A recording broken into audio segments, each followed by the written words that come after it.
Olá! Para quem está com o sonho na mira e o calendário na mão, hoje o papo é sério. Vamos mergulhar fundo num documento que pode definir o próximo ano, viu? É o recém-lançado edital do vestibular 2026 da Casper Libero. A gente recebeu o documento oficial e vai analisar os detalhes mais importantes. E olha, esse é sempre um momento crucial. Um edital como o da Casper não é só, assim, um conjunto de regras, né? Ele é quase uma declaração de intenções. Revela o perfil de estudante que a faculdade está buscando. Exato. Nossa missão aqui é ir além das datas e dos números para entender a estratégia por trás do processo seletivo de uma das instituições de comunicação mais importantes do país. Ok, vamos destrinchar isso. Começando pelo panorama geral, que são os números de vagas. São 740 oportunidades no total, mas a distribuição entre os cursos me chamou a atenção. Jornalismo continua sendo o carro-chefe, com 300 vagas. Quase 40% do total. É um número que, assim, reafirma a identidade histórica da faculdade, que nasceu do jornalismo, né? Exatamente. Depois temos publicidade e propaganda, com 200 vagas. Uhum. Relações públicas, com 150, e, por fim, o curso de audiovisual, com 90 vagas. Fico pensando se essa distribuição reflete só a demanda dos alunos ou também o movimento do mercado. É uma ótima pergunta. O que é fascinante aqui é que essa fotografia das vagas nos conta uma história sobre o presente da comunicação. A força do jornalismo mostra que, apesar de todas as transformações, a Casper ainda aposta na formação de profissionais para apuração, para informação. Entendi. Por outro lado, as 90 vagas de audiovisual, que é um curso mais recente e tecnicamente complexo, podem indicar uma aposta num crescimento mais controlado, focado em qualidade, talvez refletindo a natureza de um mercado que, embora aquecido, é muito baseado em projetos, em freelancers, sabe? Então, para quem está se decidindo, olhar para esses números é quase uma primeira aula sobre o setor. Não é só sobre onde tem mais vaga, mas sobre o que a faculdade está sinalizando para o futuro. Precisamente. A reflexão para quem vai prestar o vestibular é: o meu plano de carreira conversa com essa visão que a Casper está apresentando através da distribuição de vagas? É uma análise estratégica que começa muito antes do dia da prova. Falando em começar antes, vamos para a parte prática. O caminho das pedras para inscrição. O prazo é bem definido, né? Começa em 10 de setembro e se encerra em 20 de novembro de 2025. Uma janela de pouco mais de 2 meses. Parece muito tempo, mas para quem está no turbilhão do último ano do colégio ou se preparando por fora, voa. Voa. E é bom não deixar para a última hora, até por conta da organização financeira. O edital define a taxa de R$ 150 para quem for fazer a prova tradicional. Certo. Para as outras formas de ingresso, o valor cai para R$ 75. E tem um gesto interessante de valorização. Quem já prestou o vestibular da Casper em 2024 ou 2025 e quer usar a nota antiga, tem isenção total da taxa. Olha que legal! É um aceno para persistência. Um reconhecimento de que o candidato já investiu no processo antes e um incentivo para que ele não desista. E é aqui que a coisa fica bem interessante. A Casper não tem uma porta de entrada só. O edital detalha 5 modalidades diferentes. A mais conhecida, é claro, é a prova tradicional do vestibular 2026. A clássica. Isso, mas também é possível entrar com a nota do Enem, a partir de 2023. A terceira é essa que a gente acabou de citar, usando notas de vestibulares anteriores da própria faculdade. E as duas últimas são para um público diferente, portadores de diploma de ensino superior e transferência externa. E essa diversidade de portas de entrada é talvez a mudança mais estratégica no ensino superior hoje. Mas assim, eu me pergunto se não existe um trade-off aí. Ao abrir o leque com Enem, transferências, portadores de diploma, a Casper obviamente ganha em diversidade de perfis, de regiões do país, de maturidade dos alunos. Isso é riquíssimo para o ambiente acadêmico.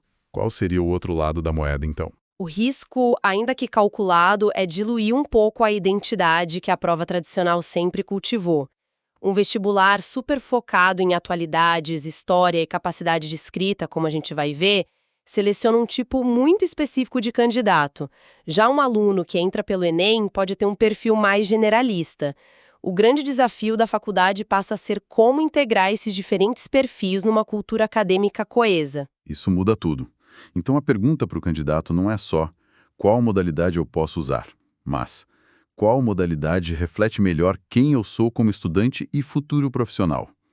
A escolha do caminho já é parte do processo. Exatamente. O edital não dá pistas sobre pesos ou cotas para cada modalidade, o que sugere que as vagas possam ser alocadas em caixas separadas, digamos, mas a sua pergunta é o ponto central. Pensar estrategicamente qual caminho otimiza suas chances e se alinha com a sua bagagem. E falando em estratégia, o candidato que escolhe o caminho tradicional, a prova precisa de uma muito boa para o grande dia. Aliás, já temos data e hora marcadas. 30 de novembro de 2025, um domingo, das 9h20 da manhã a 1h20 da tarde. 4 horas cravadas. Um tempo que exige resistência e principalmente uma boa gestão. Não dá para vacilar no relógio. De jeito nenhum. A estrutura é clássica. 50 questões objetivas de múltipla escolha e uma redação. O que me chama a atenção é o conteúdo programático. É um foco total em humanas.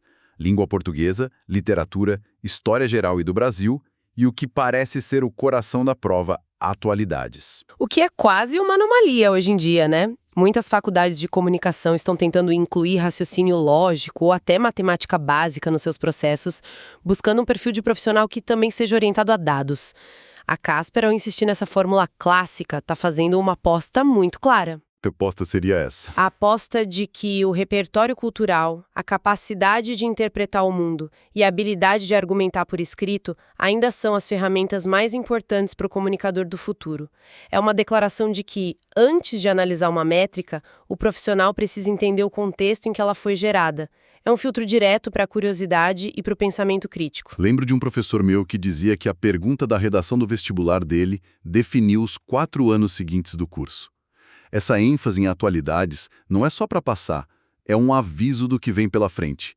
A prova já é o primeiro dia de aula, de certa forma. Sem dúvida. A prova não quer saber apenas se o candidato decorou a matéria do ensino médio, mas se ele consegue conectar os fatos, se ele lê jornal, se acompanha o debate público. Preparar-se para a prova da Casper é essencialmente preparar-se para ser um comunicador. Exato. E essa preparação com tantas matérias e a pressão da redação exige um bom material de apoio. Isso me lembra que, para quem está montando um plano de estudos, ter as ferramentas certas faz toda a diferença. Com certeza. Uma abordagem estruturada é fundamental, principalmente para uma prova com um foco tão grande em atualidades e interpretação. Ter acesso a provas antigas, entender como os temas são cobrados e revisar com materiais de qualidade otimiza o tempo e a energia. E por falar nisso, para quem está nessa jornada e quer se preparar de verdade, vale a pena conhecer o Medcobe. É só entrar em medcobe.com.br ou baixar o app. Lá se encontra o maior banco de questões do Brasil, com provas anteriores de todas as instituições, questões comentadas, resumos práticos, aulas completas e flashcards prontos para revisar onde quiser. É uma ferramenta poderosa. Bom, e depois de toda essa preparação, como fica o cronograma? Vamos para a linha do tempo, a parte que existe atenção máxima. A hora de colocar os alertas no celular. Então, o que tudo isso significa? Significa que é hora de organizar a agenda.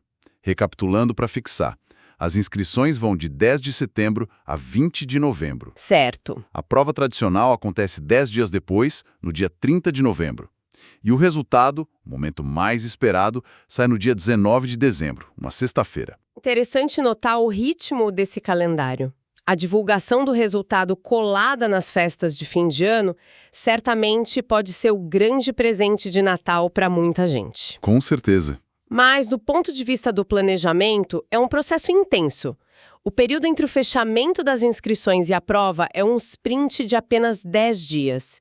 E o resultado sai menos de 3 semanas depois. Não há muito tempo para respirar. Exige organização e controle emocional. Perfeito. Para fechar, vamos amarrar os pontos principais. O processo seletivo 2026 da Casper Libero, pelo que vimos no edital, é transparente. Se modernizou ao oferecer múltiplos caminhos de entrada e mantém uma prova tradicional com uma identidade muito forte, fincada em humanidades e, acima de tudo, em uma conexão com o mundo atual. Exato. O edital nos deu o quê E o como? A provocação que fica para quem nos acompanha é pensar no porquê. Além de apenas se preparar para responder as questões, vale a pena inverter a lógica e refletir por que a prova é desenhada dessa forma. O que a ênfase esmagadora em atualidades e na capacidade de escrita analítica diz sobre o tipo de profissional de comunicação que a Casper Libero quer formar para os próximos anos? Talvez entender essa resposta e começar a se tornar esse profissional desde já seja a melhor preparação de todas.